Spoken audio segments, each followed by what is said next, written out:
பிறந்து இன்பத்தில் வளர்ந்து இன்பத்தில் மடிந்தவன் யாரும் இல்லை.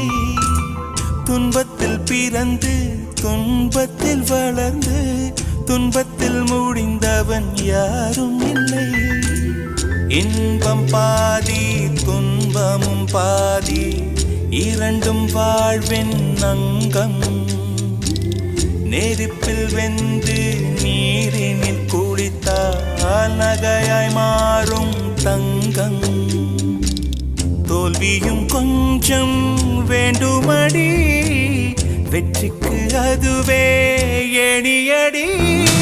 மனமே ஓ மனமே உள்ளிருந்து அழுவது ஏன்?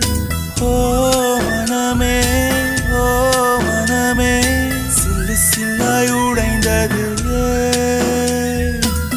மழையை தானே யாசித்தோம், கண்ணீர் துளிகளை தந்தது யார்? பூக்கள் தானே யாசித்தோம், கூழம் கற்களை எரிந்தது யார்? யாரோ மனமே ஓ மனமே உள்ளிருந்து அழுவது ஏன்? ஓ